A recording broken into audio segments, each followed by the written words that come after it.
ሰው ስብከት ይሰማል፣ ደስ ብሎት ይሰማል፣ በፍቅር ይማራል። አቤት መምህር ገሌ፣ አቤት ዛሬ ያስተማሩት ትምህርት ብሎ ተደንቆ ይሰማል። መቼ ነው ትምህርቱ የሚያስጠላው? ንስሐ ግባ የተባለ እንደሆነ ሥጋ ወደሙ ተቀበል የተባለማ ከሆነ በተለይ ወጣት ከሆነ መምህሩ መጣና አበላሸ። የንግግር ጥበብ የሚያውቁ ሰዎች አሉ። እነሱ ጋር ብንሄድ ጥሩ ንግግር እንሰማለን። ለጊዜው ልባችን ይነሳሳል፣ ደስ ይለናል፣ ጭንቀታችንን ያስረሱናል። ግን ምን ብናገኝ የዘላለም ሕይወት አናገኝ። በጣም ብዙ ሰዎች ንስሐ አባት ይይዛሉ። ንስሐ አባታቸው ቤት መጥተው ጠበል እንዲረጩ ይፈልጋሉ። ማዕድ እንዲቆርሱ እንዲባርኩ ይፈልጋሉ። ሲታመሙ እንዲጠይቋቸው ይፈልጋሉ። ቁረቡ እንዲሏቸው ግን አይፈልጉም። የዛኔ ጨዋታው ምን ይላል? ያቆማል። አይ መጡና እዚህ ላይ አበላሹት ይላል። አይሁድ አይነ ስውር ሆኖ የተወለደው ሰው ሲናገራቸው ምን አሉ? አንተ ሁለተና በኃጢአት ተወለድክ፣ አንተኛን ታስተምራለህ አሉ። በኃጢአት የተወለድክ ሰውዬውን አንተኛን ታስተምራለህ? እኔ አላቅሽም የምንላቸው ቃለ እግዚአብሔር ቢናገሩ የማንሰማቸው ሰዎች ግን ሰው ልማር ካለ የመጨረሻ ኃጢአተኛ ከሚባለው ሰው መማር አለበትም ይችላል። በስመ አብ ወወልድ ወመንፈስ ቅዱስ አሐዱ አምላክ አሜን። በስመ አብ ወወልድ ወመንፈስ ቅዱስ አሐዱ አምላክ አሜን። የልዑል እግዚአብሔር ቤተሰቦች፣ የእናታችን የእመቤታችን የቅድስት ድንግል ማርያም ወዳጆች በእግዚአብሔር ሰላምታ እንደምን ዋላችሁ? አሜን። በምሕረት በቸርነቱ እስከዚህ ያቆየን። በእድሜያችን ላይ የዛሬዋን ዕለት ይህችን ሰዓት ጨምሮ በቸርነቱ ቅዱስ ቃሉን እንድንሰማ ስሙን እየጠራን እንድናመሰግነው በቤቱ የሰበሰበን የአባቶቻችን አምላክ ልዑለ ባሕርይ እግዚአብሔር ስሙ የተመሰገነ ይሁን። በዛሬው ዕለት ትምህርታችሁን አጠናቃችሁ የምትመረቁ እኔ ያላስተማርኳችሁ ተማሪዎች እንኳን ለዛሬው ዕለት በሰላም አደረሳችሁ። እንኳን ለዚህ ያበቃችሁ። እንኳን ደስ አላችሁ። በሚኖረን ቀሪ ጊዜ በዮሐንስ ወንጌል ምዕራፍ 6 ላይ ተጽፎ በሚገኝ መጽሐፍ ቅዱሳዊ ኃይለ ቃል መነሻነት የእግዚአብሔርን ቃል እንማራለን። የዮሐንስ ወንጌል ምዕራፍ 6 ከቁጥር 68 ላይ የሚገኝ ኃይለ ቃል ነው። እግዚኦ ሀበ መኑ ነሐውር፣ ጌታ ሆይ ወደ ማን እንሄዳለን በሚል ርዕስ እንማራለን። እግዚአብሔር አምላካችን በቸርነቱ እንዲያስተምረን እንዲመክረን ምስጢሩና ጥበቡን እንዲገልጽልን የእርሱ ቅዱስ ፈቃድ ይሁንልን።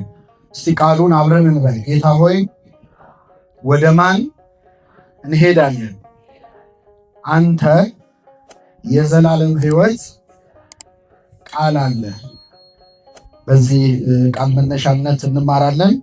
ለአባቶቻችን ለነቢያት፣ ለአባቶቻችን ለሐዋርያት፣ ለአባቶቻችን ለሐዋርያውያን አበው ለሊቃውንት በጉባኤያቸው ተገኝቶ ምስጢሩን ጥበቡን ገልጦ ያስተማረ አምላካችን እኛንም በቸርነቱ እንዲያስተምረን እንዲመክረን እንዲገስጸን የእርሱ ቅዱስ ፈቃድ ይሁንልን።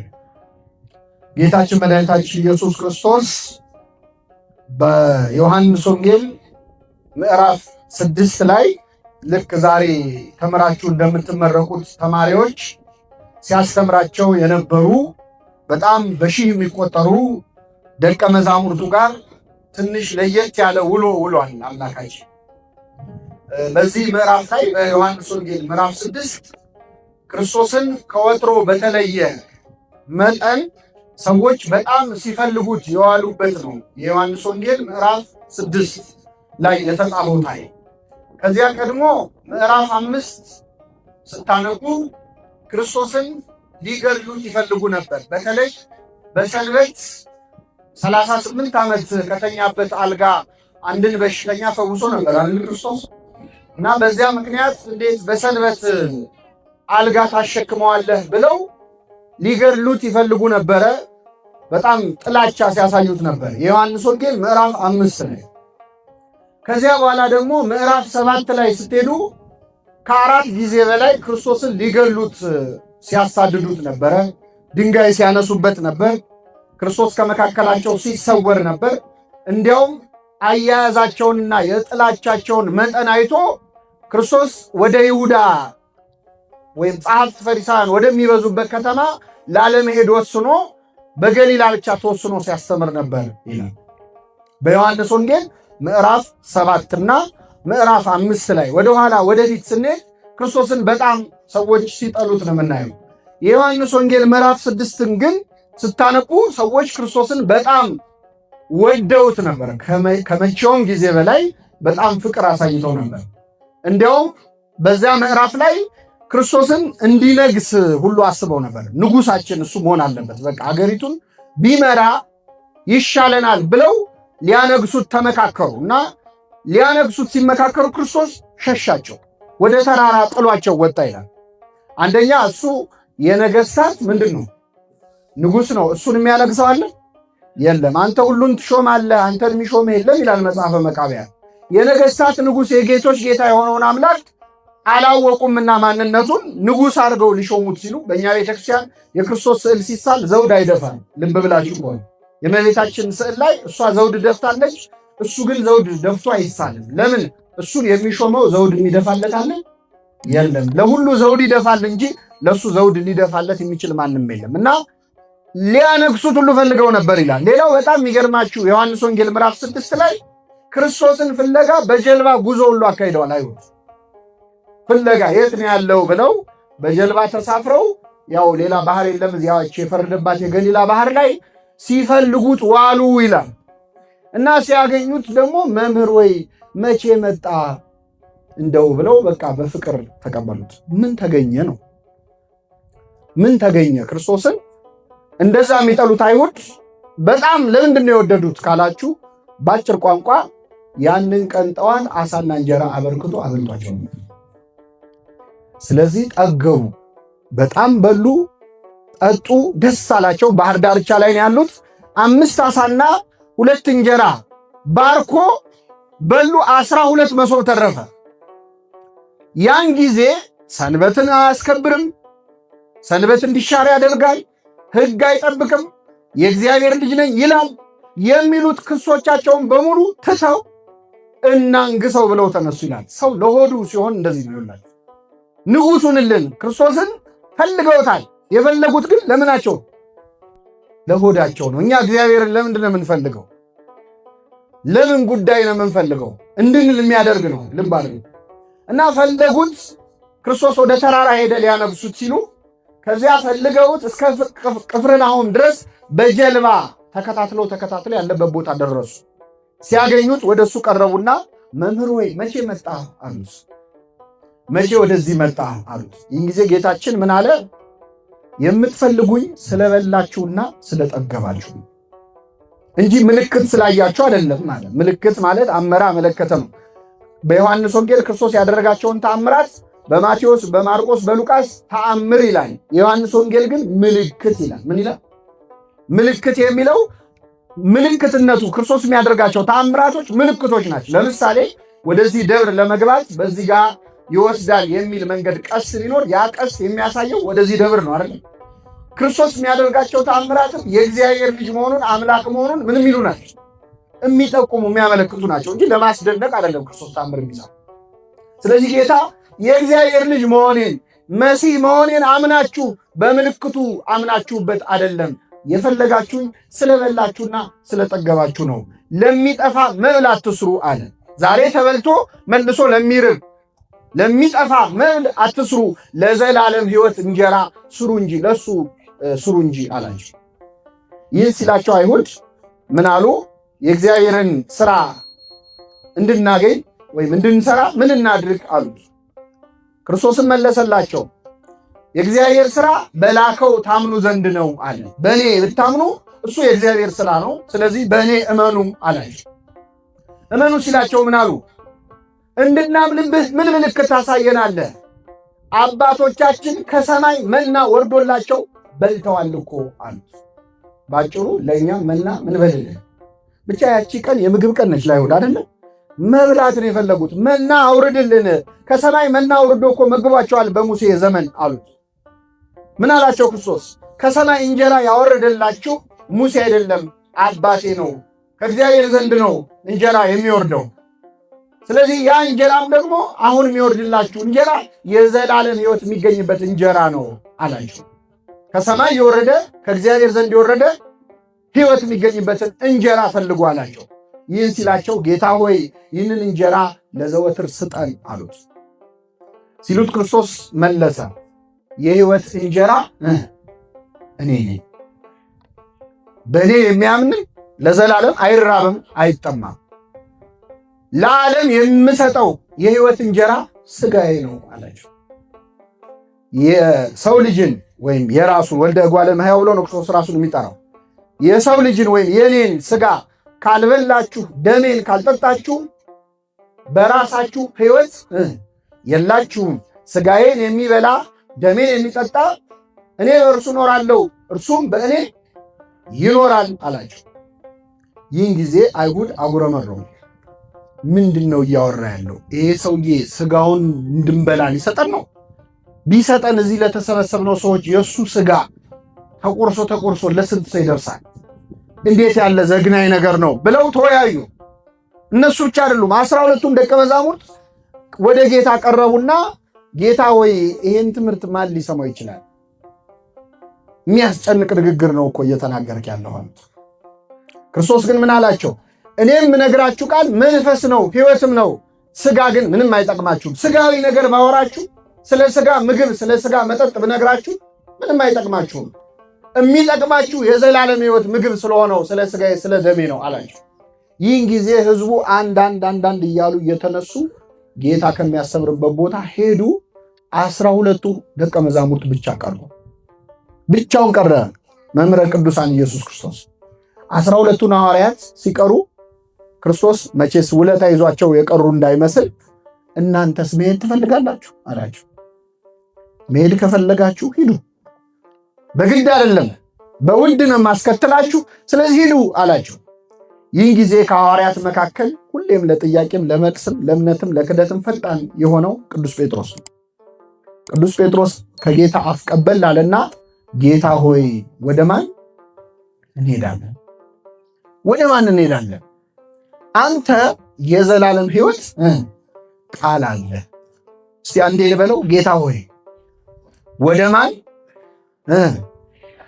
ማን እንሄዳለን አለ። አሁን ሐዋርያት እነ ቅዱስ ጴጥሮስ መሄጃ የላቸውም እንዴ? መሄዱበት ቦታ የላቸው አላቸው። ሌላው ሰው መሄጃ አለው። እነሱም እኮ ቤተሰብ አላቸው፣ ዘመድ ወዳጅ አላጡ። ግን አስቀድሞ ሁሉን ትተው ነው የተከተሉት። ጌታ ሆይ ሁሉን ትተን ተከተልን፣ እንኪያስ ምን እናገኝ ይሆን ብሏል ጴጥሮስ በሌላ ቦታ። ስለዚህ ሁሉን ትተው ስለተከተሉ ሌላ ዓለም፣ ሌላ ደስታ፣ ሌላ እረፍት ይገኛል ብለው አያስቡም። መጠጊያቸውም፣ እረፍታቸውም፣ ሰላማቸውም፣ ሕይወታቸውም ማን ነው? ክርስቶስ ነው። ጌታ ሆይ ወደ ማን እንሄዳለን? አንተ የዘላለም ሕይወት ቃል አለ አሉት። ጌታ ሆይ ወደ ማን እንሄዳለን የሚለው ሰው ልቡን ለእግዚአብሔር አሳልፎ ሲሰጥ ነው። ብዙ ጊዜ ቤተክርስቲያን አካባቢ የሚያገለግል ሰው የሆነ ነገር ሲያበሳጨው እኔ እኮ መሄጃ አጥቼ እኮ አይደለም እዚህ የምመጣው፣ እኔ እኮ ልስራብን ስራ ቦታ የተከበርኩኝ ሰው ነኝ፣ እኔ እኮ ስንት ነገር ማድረግ የምችል ሰው ነኝ የሚለው ትቶ ስላልመጣ ነው። ሐዋርያት ግን ሁሉን ትተው ነው በፍጹም ልባቸውን የተከተሉት። ስለዚህ ቅዱስ ጴጥሮስ ጌታ ሆይ ወደ ማን እንሄዳለን?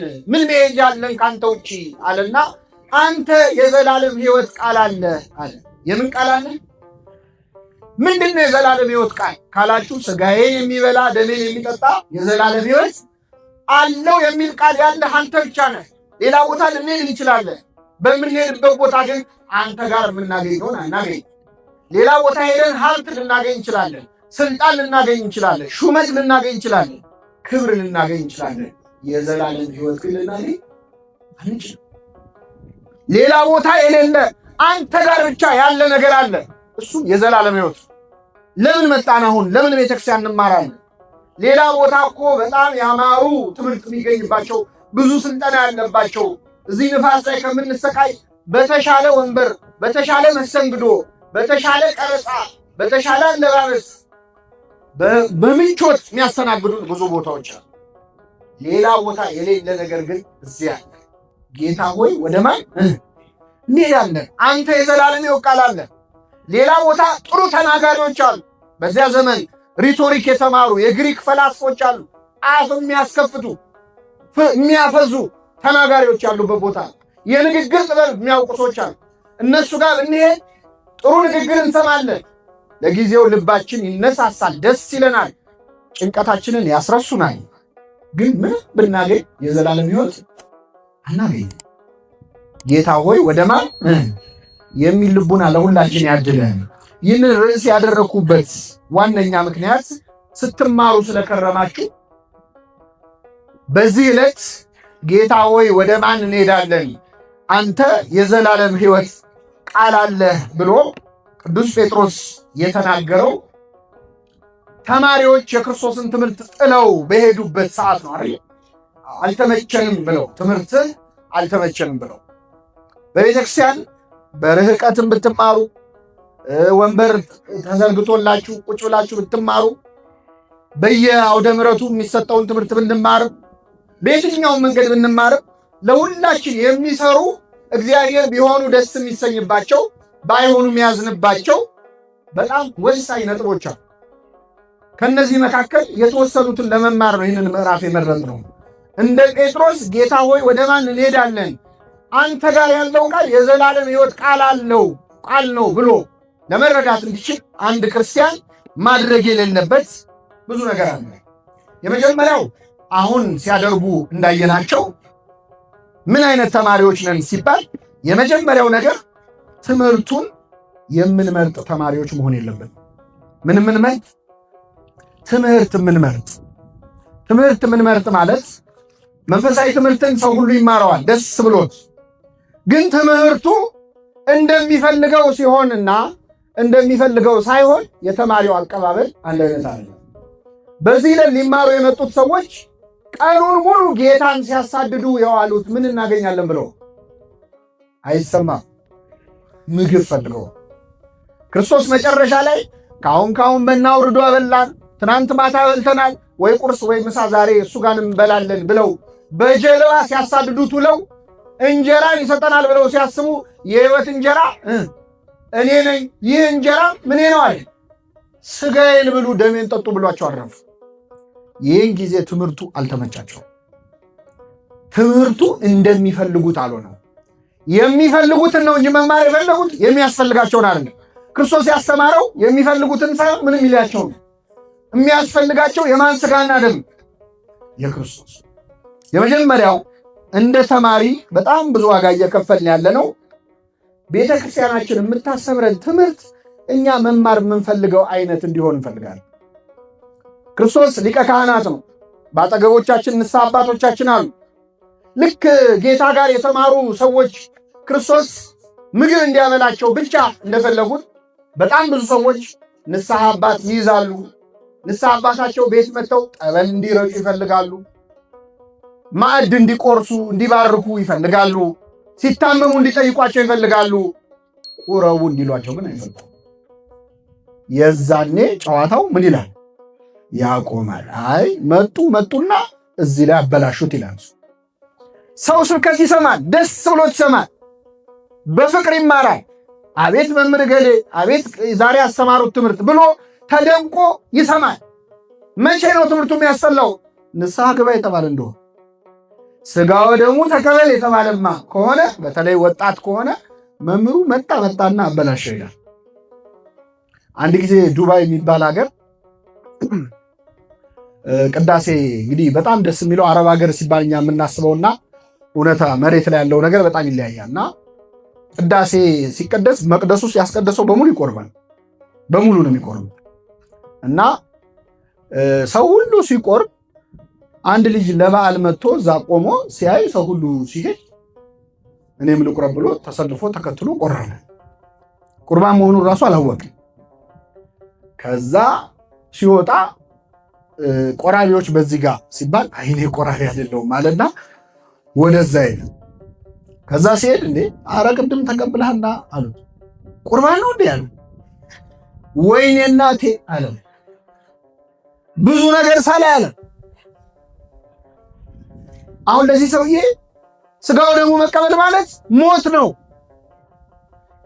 የዘላለም ሕይወት አይደለም፣ ሞት ነው ለሱ። አበቃልኝ አለ። በስንት መከራ ተምሮ በስንት መከራ ተገስጾ እሱማ እኮ ሥጋው ደግሞ ተቀብለሃል አሳድፈው ነው እንጂ ክርስትና ስትነሳስ ተቀብለ የለ ወይ አብሮ ሆኖ ያለው ብለን በስንት መከራ ጽናና። ከዚህ ብዙም እንኳን እንሻል። የርቀት ትምህርት ላይ ችግር የለብንም። የርቀት ይሁን እንጂ ቤተክርስቲያን በርቀት አይደል? ብቻ ንስሐ ሥጋው ደሙ መቀበል፣ ወደ መቅደሱ መቅረብ፣ ያ ሲሆን ትምህርቱ አይስማማም። የእነዚህ ሰዎች እንግዲህ ችግር ይሄ ነበረ። ሐዋርያት ሁሉ ትምህርቱ እንዲስተካከል ሀሳብ አቀረቡ። ይገርማቸዋል። ጌታ ሆይ ይሄ የሚያስጨንቅ ንግግር ነው፣ ማን ሊሰማው ይችላል አሉ። ጥሩ ስትናገር ውለህ አሳና እንጀራ አበርክተህ አብልተህ ሰው ሁሉ ደስ ብሎ ሲከተል ውሎ መልተህ ሥጋዬን ብሉ ስትል ይሄ ያስጨንቃል። የቤተክርስቲያን ትምህርት ሁሌ ስለ ሥጋ እንዲሆን የሚፈልግ ሰው፣ ሁሌ ስለ ምግብ፣ ሁሌ ስለ ችግር፣ ስለ ኑሮ ውድነት፣ ስለ ዓለም ላይ ስላለው ኪዮስ መበጥበጥ፣ ስለ እሱ ብቻ ተጽናንቶ ደስ ብሎት ይሄ ፊል ጉድ ሙቪስ እንደሚባሉት አይደል? በቃ ሰው ደስ ብሎት መሄድ ያምረዋል። ስለ ንስሐ ስለ መግባት ሥጋው ደሙ ስለ መቀበል ሲሆን ግን ደስ አይለው እና ይሄ በቤተክርስቲያን ታሪክ የሚገርማችሁ ብዙ ሰው ተፈትኖበታል። መናፍቃንም ተነስተዋል እኮ ሥጋዬን ብሉ ደሜን ጠጡ የሚለውን ነገር መቀበል አቅቷቸው አይ ሥጋዬ ያለው ሥጋዬ ለማለት አይደለም፣ መታሰቢያ አድርጉ፣ እንዲሁ እንደ ሥጋዬ ቁጠሩት አላለም ክርስቶስ። ሥጋዬ የሚበላ ደሜን የሚጠጣ የዘላለም ሕይወት አለው፣ ያልበላ ያልጠጣ ሕይወት የለውም። ሐዋርያት ያስጨንቃል ሲሉትም አይ እኔ እኮ ማለት የፈለኩት ሥጋዬ ሳይሆን እንዲህ ለማለት ነው አላለም። አልተረጎመውም። ትርጉም ያለው ይሆን ይተረጉመው ነበር። ለዓለም የምሰጠው እንጀራ ሥጋዬ ነው አለ ክርስቶስ። አይሰባበልም። ማንም ሊጨንቀው ይችላል። ሥጋዬን ብሉ ደሜን ጠጡ አለ። ሐሙስ ዕለትም ሐዋርያቱን ሰብስቦ እንካችሁ ብሉ ይህ ምኔ ነው። ከኔ ጋር ናችሁ? እንካችሁ ብሉ ይህ ምኔ ነው፣ ሥጋዬ። ትርጉም ያለው ቢሆን ይተረጉመው ነበር ክርስቶስ። ሥጋዬ ያለው አማናዊ ሥጋው ደሙ ነው። ሁላችንን ለሥጋው ደሙ ያልቃል። ሕይወት የሚገኝበትን ትምህርት የማይታገሱበት ዘመን ይመጣል ይላል ቅዱስ ጳውሎስ ለክርስትና ልጁ ለጢሞቴዎስ። አንተ አስተምር፣ ምከር፣ ዝለፍ ይለውና ሕይወት የሚገኝበትን ትምህርት የማይታገሱበት ዘመን ይመጣል። ምዕመናን ጆሮቻቸውን የሚያሳክክ ስለሆነ እንደ ገዛ ምኞታቸው አስተማሪዎችን ለራሳቸው ያከማቻሉ። የሚፈልጉትን አይነት ትምህርት ከሆነ ይሰማሉ። ወደ እነሱ ሕይወት ዞር ሲል ግን ደስ አይላቸው። ትምህርቱን ወደው ይሰማሉ። እንደ ሄሮድስ ይገርማቸዋል። የመጥምቁ ዮሐንስን ትምህርት በጣም ይወድ ነበረ። እንደው ምን ይላል ማርቆስ ወንጌል ምዕራፍ 6 ላይ ከቁጥር 20 እርሱም ሰምቶ በብዙ ነገር ያመነታ ነበር፣ ዮሐንስንም በደስታ ይሰማው ነበር ይላል። በምን ይሰማው ነው? በደስታ። መጨረሻ ላይ ዮሐንስን አንገቱን አስቀልቶ ያስገደለው ማን ነው? ሄሮድስ። ለምን? ወደ ሕይወቱ መጣበታ። የወንድምህን ሚስት ማግባት አትችልም፣ ይሄ አይፈቀድም፣ ሕግ አይደለም ሲለው ይወደዋል ስብከቱን እኮ። ወደ እሱ ሕይወት ሲመጣ ግን ደስ አላለው። ብዙ ሰዎች ወንጌል መስማት ይፈልጋሉ፣ የእነሱን ሕይወት የሚነካ ነገር ሲሆን ግን ደስ አይላቸው። ስለዚህ መጀመሪያው እንደ ክርስቲያን በጣም የሚጎዳን ተምረን እንዳልተማረ የሚያደርገን ትምህርት መምረጥ ነው። እግዚአብሔር ከዚህ ይሰውረን። ሁለተኛው መምህር መምረጥ ነው። አስተማሪ ያለ ገደብ ማድነቅ። ይህችን ቃል እስቲ አብራችሁ ይበሉ። አስተማሪ ያለ ገደብ ማድነቅ። በመጀመሪያ መምህራን በቤተ ክርስቲያን የሚሰብኩን የሚያስተምሩን መምህራን ሁሉም ሰው የሚያስተምረው በጸጋው ነው አይደል? ነው። ስለዚህ እግዚአብሔር ለእያንዳንዱ እንዳካፈለው መጠን ነው የሚያገለግለው። ለአንዱ የመዘመር ጸጋ ይሰጠዋል፣ ለአንዱ የማስተማር ጸጋ ይሰጠዋል፣ ለአንዱ የመቀደስ ይሰጠዋል። የጸጋ ስጦታ ልዩ ልዩ ነው፣ መንፈስ ቅዱስ ግን አንድ ነው የሚለው። ለአንዱ መናገር ይሰጠዋል ብሏል ቅዱስ ጳውሎስ። ስለዚህ ሁሉም ሰባኪዎች አይደሉም፣ ሁሉም አስተማሪዎች አይደሉም። ሁሉም የሚያስተምረው ትምህርት ወጥ ነው፣ ዋናው ቃሉ ነው እንጂ የሚል ትምህርት የላትም ቤተክርስቲያን። በነገራችን በጸጋ ታምናለች። ቅዱስ ጳውሎስ ሁለተኛ ቆሮንቶስ ምዕራፍ 8 ከቁጥር 18 ላይ ምን አለ? ስለ ወንጌል ስብከት በአብያተ ክርስቲያናት ሁሉ የተመሰገነውን ወንድም እንልካለን። እስኪ በሉ፣ ስለ ወንጌል ስብከት በአብያተ ክርስቲያናት ሁሉ ምን ያለውን የተመሰገነውን ወንድም እንልክላቸዋለን እንዲያስተምራችሁ። ስለዚህ በወንጌል ስብከታቸው በአብያተ ክርስቲያናት ሁሉ የተመሰገኑ ሰባኪያን ሊኖሩ ይችላል። ጨርሶ የስብከት ጸጋ የለም፣ ሁሉም ሰው እኩል ያስተምር እያልን ያስፈልጋል። መምህራንን መውደድ ማክበር ያስፈልጋል። ይህንን አንክድም። ቅዱስ ዮሐንስ አፈወርቅ የተሰኘው በስብከቱ ነው። ምን ይላል? ጸጋ የሌለው የማስተማር ጸጋ የሌለው ሰው ቢያስተምርም ህዝቡን አይጠቅምም። መንፈሳዊ እንኳን ቢሆን ጸጋው ከሌለው ግን ሊጠቅም አይችልም ብሎ ደግሞ ውዳሴ ከንቱ ሚሻ መምህር ከሆነ ደግሞ ጸጋው ኖሮትም ለህዝቡ ሊጠቅም አይችልም። ያው ናቸው። ጸጋ የሌለው መምህርና ጸጋ ኖሮት ውዳሴ የሚፈልግ መምህር አንድ ናቸው ይላል ቅዱስ ዮሐንስ አፈወርቅ። ስለዚህ መምህራንን መውደድ፣ ማክበር፣ ትምህርታቸውን መስማት፣ እግዚአብሔር በእነሱ በኩል ይናገራል ማለት አይከለከልም። ችግሩ ምንድን ነው? ከገደብ በላይ ማድነቅ ሲመጣ። አንዳንድ ሰው እኔ ከመምህር ገሌ ይቅርታ አድርጉልኝ ይላል። መጀመሪያ ይቅርታ አድርጉልኝ ከመምህር ገሌ ትምህርት ውጭ በፍጹም አይስማማኝ፣ እኔ በሱ ነው እግዚአብሔር ብዙ ነገር እኔ ያስተካከለው ይላል። ይሄ በጣም የተሳሳተ ነገር ነው። እንዲህ ማለት ምን ማለት መሰላችሁ? ለምሳሌ አንድ ሰው አይኑን ታመመ፣ ሐኪም ቤት ሄደ። የምን ሐኪም ነው የሚያክመው? አከመው፣ ዳነ፣ አይኑ በራ። የታመመው ተወው። በሌላ ቀን ጨጓራውን አመመው። ጨጓራውን ሲያመው ይቅርታ አድርጉልኝ እኔ ከዶክተር የአይን ሐኪሙ ማለት ከሱ ውጭ ሌላ ሐኪም ይባላል? የጨጓራ ሐኪም አለ፣ የአይን ሐኪም አለ። የሙያ አይነት የተለያየ ነው አይደል? የጸጋ ስጦታን ምንድነው ይላል? ልዩ ልዩ ነው። በአንድ ሰው በኩል እግዚአብሔር የሆነ ነገር ስለተናገረ ሁሌ ያን ሰውዬ ካልሆነ ሌላ ሰው አልሰማም ማለት እግዚአብሔርን ጌታ ሆይ እባክህ በገሌ በኩል ካልሆነ እንዳታናገረኝ እንደዚህ ከማድረግ ይሰወራል። የኛ ብቻ ችግር እንዳይመስላችሁ። ቅዱስ ጳውሎስ በነበረበት ዘመን የቆሮንቶስ ምዕመናንም ችግር ነበር። አንደኛ ቆሮንቶስ ምዕራፍ 3 ቁጥር 4 ላይ በጣም አስቸግረው ነበረ። እንደ መንፈሳዊ ላናግራችሁ አልችልም፣ ምክንያቱም ገና ሕፃን ናችሁ ይላል ቅዱስ ጳውሎስ። ገና ሕፃናት አእምሮ ናችሁና ልገስጻችሁ ወደድኩ ይላል። እኔ የአጵሎስ ነኝ፣ እኔ የጳውሎስ ነኝ፣ እኔ የኬፋ ነኝ ትላላችሁ። ጳውሎስ ስለ እናንተ ተሰቅሏልን? ኬፋስ ስለ እናንተ ተሰቅሏልን? ብሎ ይገስጻቸዋል። የምርም የቆሮንቶስ ምዕመናን ጳውሎስ አስተማራቸው። አጵሎስ ደግሞ ብዙ ቆይቶ አብሯቸው ብዙ ነገር መሰረት አስጥሏቸዋል። እና አጵሎስ የብሉይ ኪዳንን እውቀት በጣም ስለነበረው የገማልያል ተማሪ ነው። በጣም ተወደደ በሕዝቡ መሃል ማለት። ስለዚህ ሲወዱት ግማሾቹ እኔ የጳውሎስ ነኝ ማለት ጀመሩ፣ እኔ የኬፋ ነኝ ማለት ጀመሩ፣ እኔ የአጵሎስ ነኝ ማለት ጀመሩ። ስለዚህ ገሰጻቸው። ጳውሎስ ስለ እናንተ ተሰቅሏልን ካለ በኋላ መጨረሻ ምንድን ነው ያለው? ሁሉም ጌታ እንደሰጣቸው መጠን ያገለግላሉ ይላል። ማን እንደሰጣቸው? እሱ የሰጣቸውን ያህል ነው ያገለግሉት። እኔ ተከልኩ፣ አጵሎስ አጠጣ፣ እግዚአብሔር ያሳድግ ነበር ይላል። እኔ ተከልኩ፣ የወንጌል ተክል እኔ መጥቼ ተከልኩባቸው፣ አስተማርኳችሁ። አጵሎስ ያጠጣ ነበር፣ ይከባከብ ነበረ። እግዚአብሔር ግን ምን ይል ነበር? ያሳድግ። የተማርነውንም የሚያሳድግልን እንድናፈራ የሚያደርገን ማን ነው? እግዚአብሔር ነው። እና አንዳንዴ መምህራንን መውደድ ከልክ ያልፍና ከሱ ውጭ ሌላ ሰው አልሰማም የማለት መጥምቁ ዮሐንስ ገጥሞት ነበር። የመጥምቁ ዮሐንስ ደግሞ በጣም ይገርማል። በጣም ወደዱትና አንተ ክርስቶስ ነህ አሉት። በጣም ወደውት አንተ ክርስቶስ ነህ፣ ሌላ መሲህ አይመጣም፣ አንተ ነህ አሉት።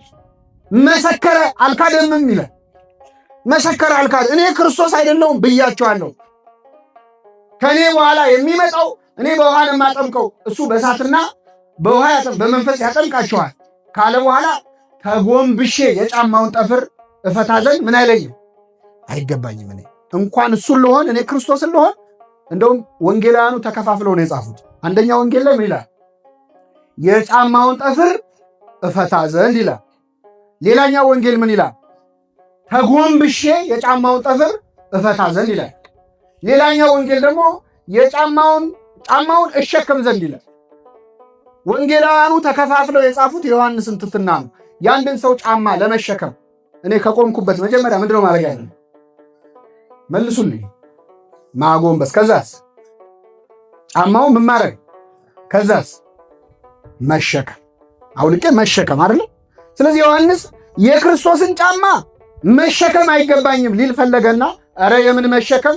ጫማውን ለመሸከም እንኳን የጫማውን ጠፍር ምን ማድረግ? ኧረ የምን መፍታት? ለመፍታት እንኳን ምን ማለት? ማጎንበስ አይገባኝ። እውነተኛ መምህር ማለት ይሄ።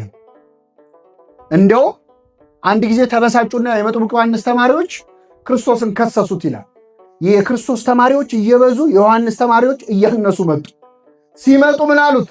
መምህር ሆይ አሉት የዮሐንስ ተማሪዎች፣ ያ በዮርዳኖስ ማዶ ያጠመከው አሉ።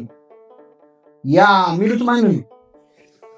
ስሙን እንኳን አልጠሩም እኮ። ያ ዝቁ ቃለ ጸብሎ ይላል። ያ በዮርዳኖስ ያጠመቀው ሕዝብ እየሰበሰበ ያስተምራል። ምን አለ መጥምቁ ዮሐንስ? ሙሽራይቱ ያለችው እርሱ ሙሽራ ነው አለ። ቆሞ የሚሰማው ሚዜው በሙሽራው ድምፅ ደስ ይለዋል። ሙሽራይቱን ይዞ የመሄድ መብት ያለው ማን ነው? ሙሽራው ነው። ሚዜው ስራው ሙሽራና ሙሽራይቱን ምን ማድረግ ነው? ማገናኘት ነው ወይስ አብሮ ጫጉላ ሽርሽር ይሄዳል? ሚዜ አብሮ ጫጉላ ይሄዳል እንዴ? ማገናኘት። እኔ ሚዜ ነኝ አለ። ምዕመናን ሙሽራይቱ ናቸው። ቤተክርስቲያን ሙሽራይቱ ነች። ክርስቶስ ሙሽራው ነው። ሙሽራይቱ ያለችው እርሱ ሙሽራው ነው። እኔ ሚዜ ነኝ። እነሱን ካገናኘው በኋላ ደስታ የተፈጸመ እሱ ሊልቅ እኔ ላንስ ይገባኛል አለ። በረከቱ ይደርብን። ስለዚህ መምህራን ከመጠን በላይ ስንወዳቸው አንዳንዴ ከቤተ ክርስቲያን በላይ እናደርጋቸው። አሁን ክርስቶስ እንግዲህ እያስተማረ ስላልሆነ ከክርስቶስ በላይ ከማድረግ ከቤተ ክርስቲያን በላይ ማድረግ ይቀለናል ለእኛ። አንዳንዴ መምህር ገሌ ብለዋል እየተባለ ቅዱስ ሲኖዶስ የተናገረውን ሰዎች አይሰው፣ ቤተ ክርስቲያን የሰጠችውን መግለጫ አይሰው። እኔ መምህር ገሌ ብለዋል። የክርስቶስ አካል የሆነች ቤተ ክርስቲያን እየተናገረች መምህሩን ማስበለጥ።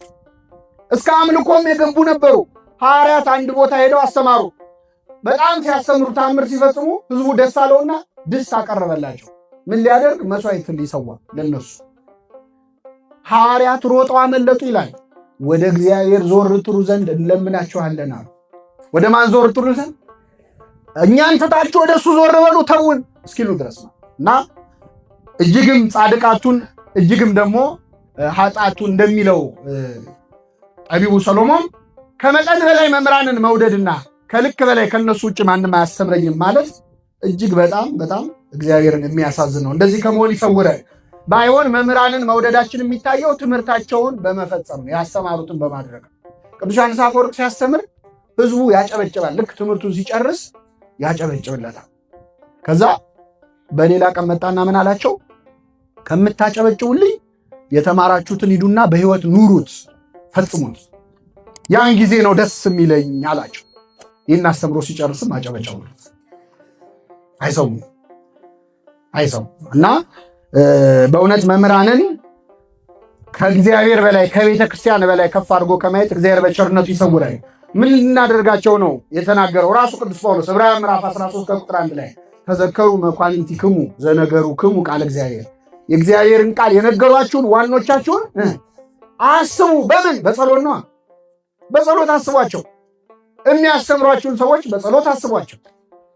እሳት ላይ እንደቆሙ በሰው ፊት እንደቆሙ ለኃጢአትም ለጽድቅም የተጋለጡ እንደሆኑ አውቃችሁ የሚያስተምሯችሁን ሰዎች አስቧቸው፣ ጸልዩላቸው፣ እርዷቸው በሚያስፈልጓቸው። ቅዱስ ጳውሎስ ያዘዘን ይህንን ነው። ሶስተኛው እንግዲህ አንደኛ ትምህርት መምረጥ አለ። ሁለተኛ መምህራንን ያለ ገደብ መውደድ ነው። ሶስተኛው መምህራንን ማቃለል ነው። የዚህ ደግሞ ተቃራኒ መምህራንን ማቃለል ነው። በተለይ ለዚህ ትውልድ በጣም ፈተና ከሚሆኑ ነገሮች አንዱ መምህራንን በጣም መውደድ አለ፣ መምህራንን መጥላትም አለ። እኔ መምህር ገና ሳይሆነው ደም የሚፈለው ሚል ሰዋል። ገና ትምህርቱ ሲጀምር ነው የምዘጋው የሚላል። በምን ምክንያት? የተለያየ ምክንያት ይሆናል። አንዳንዱ በተለይ ትውልድ ብዙ ነገር ያነባል፣ ብዙ ነገር ትይላልና ከኔ በላይ ምን ያውቃል አይነት ስሜት፣ ምን አዲስ ነገር ይናገራል የሚል ትዕቢት። ትንሽ ያነበበ ሰውማ በጣም አስቸጋሪ ነው። አንድ መጽሐፍ ካነበበ ሰው ተጠንቀቅ ይባላል። አይችልማ፣ በጣም አስቸጋሪ እና ትንሽ እውቀት ያለው ሰው በተለይ ይታበያል። ሲማር ራሱ ለማወቅ አይደለም የሚማረው፣ ለግምገማ፣ የንግግር ጥበብ ግምገማ። ቁጭ ብሎ ዳኛ ነው። ፂሙን እያበጠረ የሚማር ሰው አለ። በቃ ጥሩ ነው የዛሬው ይላል። እንደዚህ አይነት ፈተና ውስጥ ከመግባት እግዚአብሔር ይሰውራል። እና መምህራንም ማቃለ ምን አውቃለሁ። እግዚአብሔርም እንዲህ አይነቱን ትዕቢተኛ ሰው ደግሞ የሚፈልገውን ነገር አይሰጠውም። ምክንያቱም ለድሆች ወንጌልን እሰብካለሁ ነው የሚለው። ለምኖች? ለድሆች ማለት ነዳነ ነፍስ ስለሆኑ መንፈስ ስለሆኑ አላውቅም ለሚሉ ሰዎች ወንጌልን እሰብካለሁ። ይሄ በስጋ በገንዘብ አይደለም፣ ድህነት ነፍሳቸውን ድሃ ያደረጉ ትሑታን እግዚአብሔር ምን ይናገረኝ ይሆን ብለው ልባቸውን ለከፈቱ ወንጌልን እሰብካለሁ ይላል ክርስቶስ። ለትዕቢተኞች ግን አይሰብክላቸው። ስለዚህ የምትማረው ትምህርትን በትሕትና ካልተማርከው ከትምህርቱ ላይ 100 ችግር ሰምተህ ትሄዳለህ። ትዕቢተኛ ከሆንክ፣ ትሑት ከሆንክ ግን ልብህ ተነክቶ ተሰብሮበት ትሄዳለህ። እግዚአብሔር በፈለገው መስራት ይችላል አይችልም? አንድ ጊዜ ምን ሆነ? ብፁዕ ወቅዱስ አቡነ ቄርሎስ የተባሉ ፓትርያርክ በረከታቸው ይደርብን፣ አንድ ቤተክርስቲያን እያስተማሩ ሁለት ሰዎች ያልፋሉ በመንገድ፣ ምዕመናን ናቸው እና አንደኛው ፕሮፌሰር ነው፣ ዩኒቨርሲቲ ፕሮፌሰር ሌላኛው ደግሞ እንዲሁ ቤተክርስቲያን የሚያዘወትር ሰው ነው እና ና እንግባና እንማር ሲለው አይ እኔ ከመሃይም ጳጳስ ምን አገኛለሁ አለ። እሱ ፕሮፌሰር ስለሆነ ንቆ ማለት ነው። ግድ የለም ብሎ የግድ ብሎ አስገባው። እኛ አባት እንግዲህ ቅዱስ አባት ናቸው፣ ብዙ ተአምራት ሁሉ እስከ መፈጸም የደረሱ እና አስተምረው ጨረሱ። ሲጨርሱ ዞረው ህዝቡን ማሳለም ጀመሩ እና ሲያሳልሙ እሱ ጋር ሲደርሱ ከመሃይም ጳጳስ ምን አገኛለሁ ብለህ መጣህ አሉት። መቅደስ ውስጥ እያስተማሩ በተሰጣቸው ጸጋ የተናገረውን ሰምተዋል። በረከታቸው ይደርብኝ። አንዳንዴ በቃ ከኔ በላይ ምን ያውቃል አይነት ትዕቢት አዋቂ ነኝ ማለት ወይም ምን ያልተማርኩት ምን አዲስ ነገር አለ ኑ ተማሩ ሲባሉ አንዳንድ ሰዎች ምን እኔ ኮርስ ሰንበት ትምህርት ቤት ብዙ እስመ ርዕስ አለ ክህደት ጸጊበ ትምህርት ውእቱ ይላል። ትምህርት በቃኝ ማለት የክህደት መጨረሻው። አንድ ሰው በቃ አውቃለሁ መጽሐፍ ቅዱስን እኮ እኔ ከኦሪት ዘፍጥረት እስከ ዮሐንስ ራእይ በልቼዋለሁ የሚል ሰው አለ። እግዚአብሔር ያሳያችሁ። እንደዚህ የሚል ሰው አላወቀውም መጽሐፍ ቅዱስ። እያወቀው ስትመጣ እንደውም እያላወቀው የምትመጣ አምላክ ነው እግዚአብሔር። የበለጠ ስታነብ የበለጠ ስትማር ለካ እንዲህ ረቂቅ ነህ እያልክ የምታደንቀው እንጂ የምትታበይበት አምላክ አለ። እኛ ግን እውቀታችን ውስን ስለሆነ እንታበያለን። ልማር ካለ ግን ሰው አይደለም ከኔ አይነቱ ሰባኪ ቀርቶ ዝቅ ካለ ከዛም ከወረደ ሰው ከሰው ሳይሆን ከትልም የተማሩ አሉ። እነ ቅዱስ ያሬድ ነው።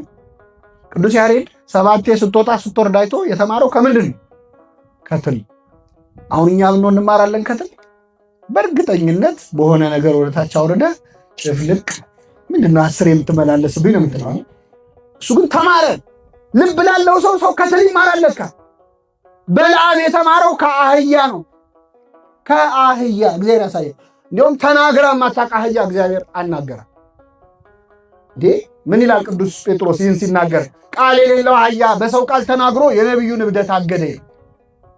እስከዛሬ የምትቀመጥብኝ አህያ አይደለሁ ለምን ትመታኛለህ አለችው። ስላላገጥሽብኝ ነው፣ ሰይፍ በእጄ ቢኖር ኖሮ ገልሽ ነበር አላት። ትንሽ የሚገርመው መልስ መስጠቱ ይሰጣል ለአህያ መልስ። አሁን ውሻ ሄዳችሁ እንዴት አመሻችሁ ቢል እግዚአብሔር ይመስገን ትላለህ? በለዓም ደንድኗል። ጭራሽ ያብራራል። እንደዚህ ሰራተኛ ቆጠራት እኮ እስከዛሬ ልማዴ ነው ስትለው አይ እስከዛሬ እንኳን እስከዛሬ ተናግራ ታውቃለች?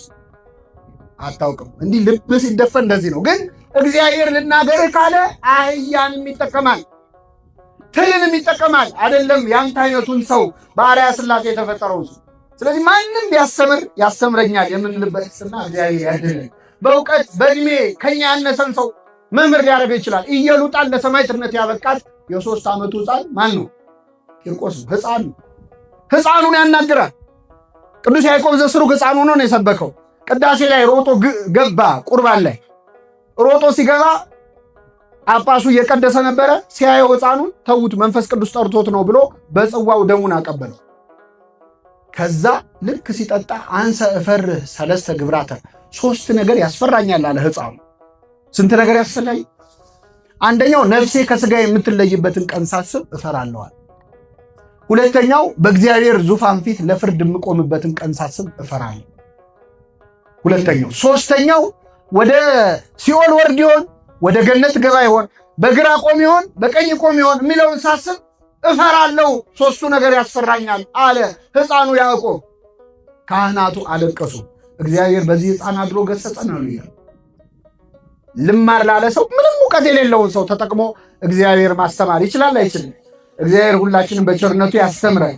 አንዳንዴ ደግሞ በምግባር ሰባኪውን ምንንቀው በእውቀቱ ወይ በትምህርቱ ብቻ በምግባር ምን እኔ አላውቀውም እንደ የምንለው ሰው አሁን እሱ ያስተምራል አፍርም የምንለው ሰው በዚህ ምግባሩ በዚህ ህይወቱ በተለይ ቀረብ ያልነው ሰው የምናውቀው ሰው ከሆነ በጣም በጣም እንቸገራለን። ይሄ የአይሁድ ጸባይ ነው። ይገርማቸዋል።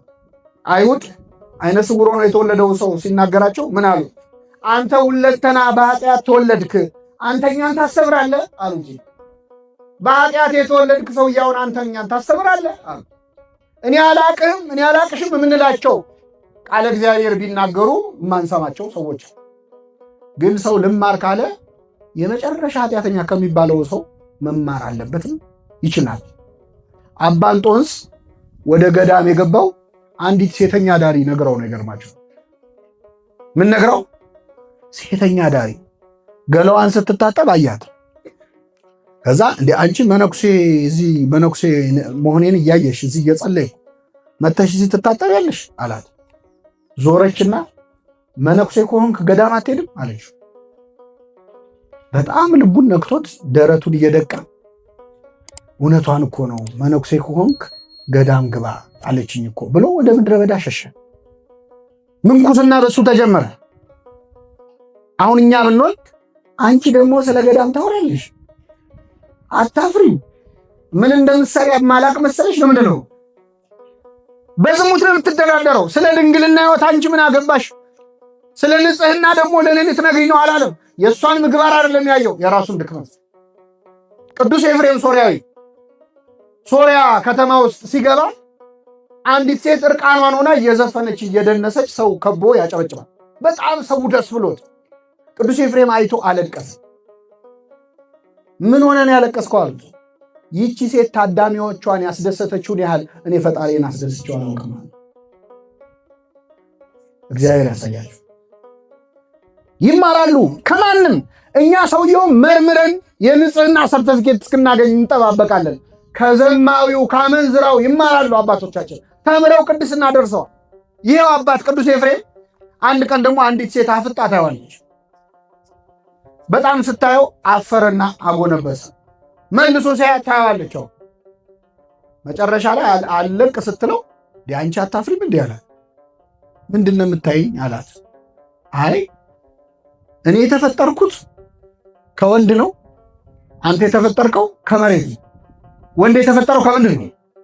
ከመሬት ነው። ስለዚህ አንተ ከመሬት ነው የተፈጠርከው፣ መሬት መሬቱ ነኝ፣ እኔ ከአንተ ነው የተፈጠርኩት። ማንም አያለ። ሴቶች ማስታወሻ ያዛችሁ። ቅዱስ ኤፍሬም ይገርማቸዋል። ይችን ቃል ሰምቶ በጣም ደንቆት አዲስ መጽሐፍ ጻፈ በዚህ ጉዳይ። ስለዚህ ሴት ነው ፍራግመንቱን የተገኘው ጠፍቷል፣ የጻፈው ድርሰት ማለት። ለምን ታይኛለሽ ስላላት ሴት አዲስ መጽሐፍ ጻፈ። አባቶቻችን እንደዚህ ናቸው በእውነት። እነሱን የተማሪነት መንፈስ በልቡናችን ያሳድርብን። ሁልጊዜም መማርን፣ ሁልጊዜም ራስን በትህትና አንዳንዴ መምህር ገሌ ያስተምራል ብለን ወይ ጥሩ ትምህርት አለ ብለን ሰው ጋብዘን አንዳንዴ ትምህርቱ እንደማይሆን ይሆናል እና ሲሆን እናፍራለን። እግዚአብሔር ግን መናገር ይችላል አይችልም? ይችላል። አንዱ ልጅ በጣም ጥሩ ጉባኤ አለ ና ልውሰድ ጥሩ ትምህርት አለ ብሎ ጓደኛውን ይጠራዋል። እሺ ብሎ ጠራው። መጣ። ትምህርቱ ሲጀመር መምህሩ ቀረና መርሃ ግብር መሪው ቀረ፣ ቆሟል፣ ተጨንቋል። በጣም ይጨነቃሉ መርሃ ግብር የሚመሩ እና ምዕመናን በቃ መምህሩ ስላልመጣ አንድ የምወደውን ጥቅስ ላንብብላችሁና የዛሬው ጉባኤ ይጠናቀቃል። ገለጠና ጥቅስ አነበበላቸው። ጥቅሱ ምንድን ነው የሚለው? አብርሃም ይስሐቅን ወለደ፣ ይስሐቅም ያዕቆብን ወለደ፣ ያዕቆብም እገሌን ወለደ። ይሄ የሚላል አይደል? ማቴዎስ ወንጌል ምዕራፍ የዘር ሐረጉን እገሌም እገሌን ወለደ፣ እገሌም እገሌን ወለደ ብሎ የሰማነውን በልቡናችን ያሳድርብን። አፈረ። አሁን እንደው ጥቅስ ቢጠፋ እንደው ሌላ ነገር አያነብም፣ እገሌ እገሌን ወለደ ይላል ብሎ በኋላ የተጋበዘውን ሰውዬ ሲያናግረው በጣም ልቡ ተነክቷል። ምኑን የነካ አለው። የእነዚህ ሁሉ ሰዎች ስም በመጽሐፍ ቅዱስ ከተጻፈ እግዚአብሔር እኔንም ያውቀኛል ማለት ነው። እኔንም ለካ ያውቀኛል አስቦ እንዲህ ከቆጠራቸው እኔንም ቆጥሮኛል ይላል። እግዚአብሔር ከመንግስቱ ሁላችንን ይቁጠረን። የመጨረሻው ነጥብ እስካሁን ያየነው ጌታ ሆይ ወደ ማን አንተ የዘላለም ሕይወት ቃል አለ። እንግዲህ አምላካችን ኢየሱስ ክርስቶስ ያዘነባቸው በመሄዳቸው ትምህርቱን አቃለው በመሄዳቸው ያዘነባቸው ተማሪዎች ያሳዩትን ትምህርት መምረጥን አይተናል። ሁለተኛ መምህሩን ከገደብ በላይ ማድነቅን አይተናል። ሶስተኛ መምህራንን ማቃለልን አይተናል። የመጨረሻው ለሕይወት ብሎ መማር። እስኪ በሉ ለምን ብሎ መማር? አሁን ለወራት ተምራችኋል። የተማርነው ለምንድን ነው? ለምን እንዲሆነን? ለሕይወት ነው። ለጠቅላላ እውቀት አለ። እንደው አንዳንድ ሰው ሲጠይቀን መልስ ለመስጠት አይደለም። ቃለ እግዚአብሔር የምንማረው የዘላለም ሕይወትን ምን እንድንል ነው? እንድናገኝ። ቅዱስ ጴጥሮስ ርዕስ ባደረግነው ቃል ላይ ጌታ ሆይ ወደ ማን አንተ የዘላለም ሕይወት ምን አለ? አሁን የተማርነው ቃል የምን ቃል ነው? የዘላለም ሕይወት ቃል ነው። የምድራዊ ሕይወት ቃል አይደለም። የጊዜያዊ ሕይወት ቃል አይደለም። የስጋዊ ሕይወት ቃል አይደለም። የዘላለም ሕይወት ቃል ነው። የተማርነው ለዘላለም ሕይወት ያድርግልን። ስንማር ቃለ እግዚአብሔርን ስንማር እግዚአብሔር ይናገረኛል ብሎ መማር ያስፈልጋል። እግዚአብሔር ዛሬ ለእኔ ምን ሊለኝ ነው የሚፈልገው? ምን መልእክት ሊያስተላልፍልኝ ነው? በቆመው ሰው አድሮ በሚያስተምረው ሰው አድሮ የኔን ድካም አይቶ የትኛውን ቀዳዳ ሊሞላልኝ ነው? እግዚአብሔር በአንድ ልጁ በኢየሱስ ክርስቶስ የሚሞላው ክፍተት በእያንዳንዳችን ሕይወት ውስጥ አለ የለም? አለ። አንዳች የሚጎለን አንዳች የሚያንሰን ነገር አይ። ስለዚህ በምንማረው ትምህርት ውስጥ ዛሬ እግዚአብሔር ምን ሊናገረኝ ነው ብሎ መማር እጅግ በጣም ያስፈልጋል። ሳሙኤል ተናገር ባሪያህ ምን ይላል ይሰማል እንዳለው ቃለ እግዚአብሔር የሚማር ሰው ለሕይወት ብሎ መማር አለበት። አሁን የተማራችሁ ትምህርት ውስጥ ምስጢረ ሥላሴ ተምራችኋል። ምስጢረ ሥላሴን ብቻ አይደለም የእግዚአብሔርን ሦስትነትና አንድነት ተምራችኋል። በዚያ ውስጥ ምን ትማራለህ? አንድነትን፣ ኅብረትን፣ ፍቅርን በዛ ውስጥ ትማራለህ። ምስጢረ ሥጋዌን ትማራለህ። የእግዚአብሔርን ትሕትናውን ሰውን ለማዳን የሄደበትን ርቀት ትማራለህ። በምስጢረ ጥምቀት ትሕትናውን ትማራለህ። በምስጢረ ቁርባን ፍቅሩን መቼስ አምላኬ ይወደኛል ይላል ሰው። የፈለገ ቢወደው ግን አምላኩን ምግብ አድርጎ የሚበላ ሃይማኖት ክርስትና ብቻ። አምላካችን ራሱን ለእኛ አምላክ ከማድረግ አልፎ ከመውደድ ከማፍቀር አልፎ ራሱን ምን አድርጎ ሰጠን? ምግብ አድርጎ ሰጠን። ይህንን የተማረው ለምን ይመስላችኋል? ንስሐ እንድንገባ ሥጋ ወደሙ እንድንቀበል። እንግዲህ ተጠመቁ አንላችሁም፣ ተጠምቃችኋል። ማተብ ያሰራችሁ ክርስቲያኖች ናችሁ። የተማራችሁ ትምህርት ውጤቱ የሚለካው አንድ ምስጢር ለመፈጸም ቢያንስ ንስሐ ለመግባት ለሥጋ ወደሙ እንኳን አሁን ዝግጁ አይደለሁም ብለን ብናስብ ቢያንስ ንስሐ ለመግባት ቢያንስ መንገዳችንን ለመቀየር የምንዘጋጅበት ሊሆን ይገባል። አንዳንዴ ትምህርት እየተማርን ለራሴ ብለን አንማርም። አሁን የሚሰጠው ስብከት የሚሰጠው ትምህርት የሚመስለን ለእኛ አይደለም። አንዳንዴ እንደውም አንዳንድ ሰው እየተማረ ይህንን ትምህርት እገሊት ብትኖር ጥሩ ነበር ብላችሁ ወይም ደግሞ ለገሌ ልክ ልኩን ነገረልኝ ብለን እናስባለን። ዛሬ ለገሊት ነበር። ይህን ትምህርትማ ቀብቶ ነው ማሰማት ምንለው ሰው። እግዚአብሔር የሚናገረን ለማን ነው? ለራሳችን። ነቢየ እግዚአብሔር ዳዊት ይህንን አድርጎ ነበረ። ለእኔ ብሎ አለመማር በጣም ጥሩ ምሳሌ ይሆናል። ነቢየ እግዚአብሔር ዳዊት በሕይወት ዘመኑ ከሰራቸው ኃጢአቶች በጣም ብዙ የተጸጸተ ያለቀሰበት ኃጢአት አንድ አለ። እንግዲህ እንደ ዳዊት አልቃሻ የለም። በነገራችን ላይ ዳዊት አልጋ ቅዱስ ዮሐንስ አፈወርቅ አልጋ ሊገዛ የሚፈልግ ሰው ካለ እኔ ላጋዛው ይላል። ላጋዛችሁ ጥሩ አልጋ ያለበት ልውሰዳችሁ ይልና ይኸውም አልጋ የዳዊት አልጋ ነው። ምንድን ነው ካላችሁኝ አልጋዬን ዘወትር በእንባ አጥባለሁ ይላል። በእንባ የሚታጠብ አልጋ ለሁላችን ያድለን። ነቢየ እግዚአብሔር ዳዊት ሁሌ ያለቅስ ነበር። አንዴ ለሰራው ኃጢአት እድሜው ሙሉ አልቅሷል። እኛ እድሜያችንም ሙሉ ለሰራነው ኃጢአት አንዴ አልቅሰን ነው አናውቅም። እና ምንድነው ኃጢአቱ ስትሉ መጀመሪያ ስራ መፍታት ነበር። ምን ነበር? ስራ መፍታት ኃጢአት ነው። ስራ ማጣት አይደል፣ ስራ መፍታት። ስራ ፈቶ በሰገነቱ ላይ ይመላለስ ነበር። ሲመላለስ የሚገርማችሁ አንዲት ሴት ገላዋን ስትታጠባየ እርቃኗን ተመልክቶ ልቡ በሐፀ ዝሙት በዝሙት ጦር ተነደፈ፣ ተመኛት። ማናት ብሎ ጠየቀ ይላል። የኬጢያዊው የኦርዮ ሚስት ናት አሉት። ባለትዳር ነች ሲሉት አስመጣት ይላል። ባለትዳር ነች ከተባለ በኋላ ጨዋታው መቆም ነበረበት አይደል? እሱ ግን ምን አለ? አስመጣት፣ አስነወራት ይላል መጽሐፍ ቅዱስ። ሩካቤን ሲገልጸው በሕግ የተፈጸመ ከሆነ አዳምን ሚስቱን ሔዋንን አወቃት ይላል አይደል? ከሕግ ውጭ ከሆነ ግን አስነወራት፣ ደረሰባት። አስነወራት። ይቺ ሴት ጸነሰች። እንደ ጸነሰች ላከችበት። አሁን ነገሩ ቢሰማ ለዳዊት ለስሙ ጥሩ ነው? ጥሩ አይደለም። ስለዚህ የወታደር ሚስት ደፈረ ንጉሱ እንዳይባል ባሏን ኦርዮን አስመጣው ከጦር ሜዳ። አሁን ይህ ታሪክ ለምን የተጻፈ ይመስላችኋል? ዳዊትን ያህል ሰው መንፈሳዊ ሰው ግን በኃጢአት ወደቀ። ወግታ የጣለችው ብዙዎችን ነው ይላል። ኃጢአት የማታዋርደው ሰው እና አስመጣው ኦርዮን። ዓላማው ምንድነው? ዳዊት ኦርዮ ገብቶ ከሚስቱ ጋር ይተኛል። የተጸነሰው ልጅ የማን ነው ይባላል? የባሏ ነው ይባላል። ግን ኦርዮ አልገባም ብሎ ውጭ አደረ። በማግስቱ አስጠራውና ምን ነው ውጭ አደር ካለው፣ ታቦተ ጽዮን በደጅ አድራ፣ የእግዚአብሔር ታቦት በደጅ አድራ፣ እስራኤላውያን ከጠላት ጋር እየተናነቁ እኔ እንዴት ቤቴ ገብቼ ከሚስቴ ጋር እንዴት ተኛለሁ አለ። ከምኔ ጋር? ዳዊት እኮ ከሰው ሚስት ጋር ነው የተኛው። እሱ ግን እንዴት ከሚስቴ ጋር? አሁን ለዳዊት ኦርዮ የታቦተ ጽዮንን ክብር ይንገረው። ያውም ኬጢያዊ ከአሕዛብ የመጣ አንዳንዴ ሰዎች መንፈሳዊ ስለሆኑ አገልጋይ ስለሆኑ አባት ስለሆኑ ጸጋ ስላላቸው እማይስቱ ይመስለናል። እማይስት ሰው የለም። ወግታ የጣለቻቸው ብዙዎችን ነው ይላል።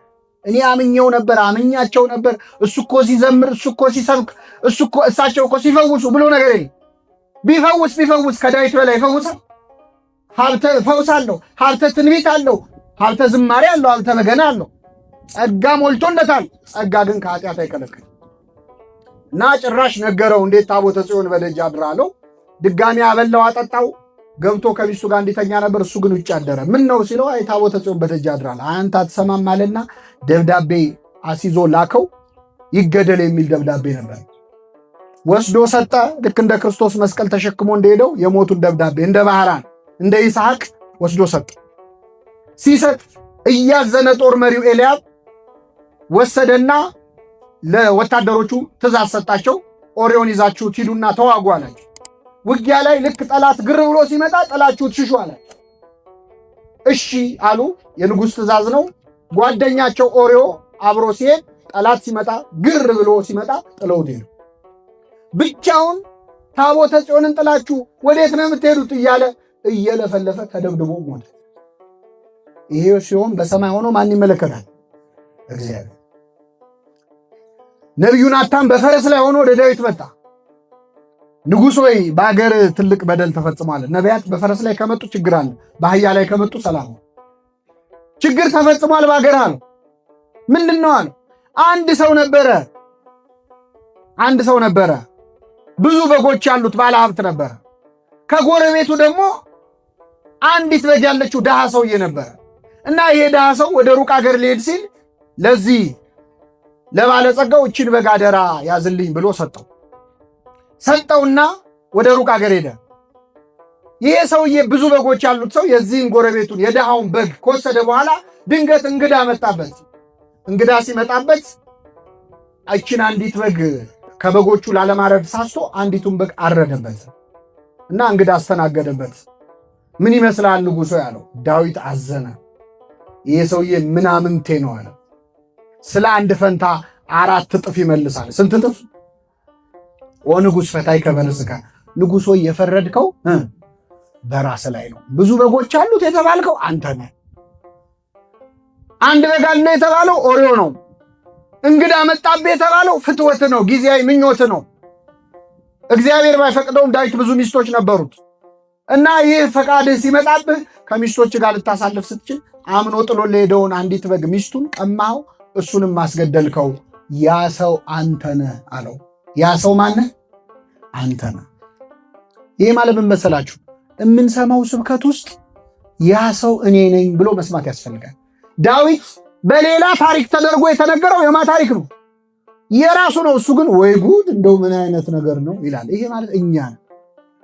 ስለሆነ ነገር ሲነሳ፣ ስለ ኃጢአት ሲነሳ፣ ስለ ሐሜት ሲነሳ፣ ስለ ዘረኝነት ሲነሳ፣ ስለ አመንዝራነት ሲነሳ እኛ አይምሯችን ላይ የሚመጣው ሌላ ሰው ነው። ይሄ ለገሊት ነው፣ ይሄኛው ደግሞ ለገሌ ነው እያልን እንመድባለን። ግን በእግዚአብሔር ቃል የሚነገረው ያ ሰው ማን ነው? እኛ ነን። መስታወት ነው የእግዚአብሔር ቃል። መስታወት የምናየው የማንም ፊት ለማየት ነው ወይስ የጎረቤቶቻችን አሉ እንዴ ትላላችሁ? ሄዳችሁ የራስህን እንደምታየው ቃል እግዚአብሔር መስታወት ነው። መስታወት አይቶ ጉድፍ ያለበት ሰው ጉድፉን ያወጣል። ቅዱስ ያዕቆብ ምን አለ? ቃሉን ሰምቶ የማያደርገው ሰው መስታወት አይቶ ጉድፉን ካየ በኋላ ጉድፉን ሳያነሳ የሚወጣ ሰው ይመስላል ይላል። ስለዚህ አምላካችን በምንማረው ቃል ውስጥ ራሳችንን ፈልገን እንድናገኝ በቸርነቱ ይርዳን። ጌታ ሆይ ወደ ማን እንሄዳለን? አንተ የዘላለም ሕይወት ቃል አለ። የሰማነውን በልቡናችን ያሳድርብን።